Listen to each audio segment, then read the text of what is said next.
రాష్ట్రంలో 2620 మద్యం షాపుల లైసెన్సుల కోసం ప్రభుత్వం దరఖాస్తులు తీసుకుంటోంది.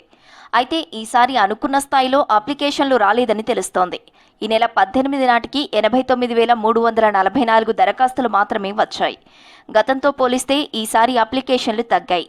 ఏపీలో తీసుకొచ్చిన కొత్త మద్యం పాలసీ తెలంగాణలో వైన్స్ టెండర్లపై తీవ్ర ప్రభావం చూపింది. గతంలో ఏపీలో వైసీపీ హయాంలో ఏపీలో మద్యం ధరలు చాలా ఎక్కువగా ఉండటం, అక్కడ కొన్ని బ్రాండ్ల మద్యం మాత్రమే అందుబాటులో ఉండటంతో ఏపీ సరిహద్దు ప్రాంతాలకు చెందిన వ్యాపారులు భారీ సంఖ్యలో తెలంగాణ వైన్స్ టెండర్లు వేసేవారు. 2023లో తెలంగాణలో మద్యం దరఖాస్తుల సంఖ్య రికార్డు స్థాయిలో 1.32 లక్షలకు చేరింది. అయితే గతేడాది ఏపీలో అధికారంలోకి వచ్చిన కూటమి ప్రభుత్వం కొత్త మద్యం పాలసీలో భాగంగా తెలంగాణ తరహాలో అప్లికేషన్లు స్వీకరించి లాటరీ పద్ధతిలోనే షాపులను కేటాయించింది. దీంతో పాటు మద్యం ధరలను తగ్గించి ప్రముఖ జాతీయ, అంతర్జాతీయ బ్రాండ్లను ఏపీలో అందుబాటులోకి తీసుకురావడంతో పరిస్థితి తలకిందులైంది. ఏపీలో వ్యాపారం లాభదాయకంగా మారడంతో అక్కడి వ్యాపారులకు తెలంగాణలో వైన్స్ పెట్టాల్సిన ఆసక్తి తగ్గిందని అంటున్నారు లిక్కర్ వ్యాపారులు.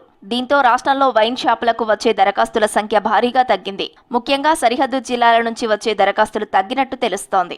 ఏపీలో మద్యం ధరలు తగ్గడంతో తెలంగాణ సరిహద్దులోని ఉమ్మడి ఖమ్మం, నల్గొండ, మహబూబ్ నగర్ జిల్లాలో అమ్మకాలు భారీగా పడిపోయాయి. కొన్ని ప్రముఖ బ్రాండ్లు తెలంగాణ కంటే ఏపీలోనే తక్కువ ధరకు దొరుకుతుండటంతో సరిహద్దులోని తెలంగాణ వాసులు కూడా ఏపీ వైపు మొగ్గు చూపుతున్నట్టు సమాచారం. మరోవైపు రాష్ట్ర ప్రభుత్వం మద్యం షాపుల లైసెన్స్ కోసం దరఖాస్తు ఫీజును 2 లక్షల నుంచి 3 లక్షలకు పెంచింది. ఇది నాన్ రిఫండబుల్ ఫీజు పెంపు చిన్న వ్యాపారులపై అదనపు ఆర్థిక భారాన్ని మోపి దరఖాస్తు చేయడాన్ని పరిమితం చేసింది.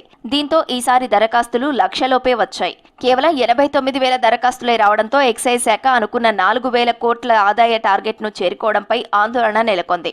దరఖాస్తు ఫీజుతో 2,700 కోట్ల ఆదాయం మాత్రమే వచ్చినట్లు తెలుస్తోంది. ఆశించిన స్థాయిలో దరఖాస్తులు రాకపోవడంతో ఎక్సైజ్ శాఖ దరఖాస్తుల గడువును ఈ నెల 23 వరకు పొడిగించింది. బీసీ బంద్, బ్యాంకులకు వరుస సెలవులు రావడంతో దరఖాస్తులకు మరోసారి అవకాశం కల్పించారు ఎక్సైజ్ అధికారులు.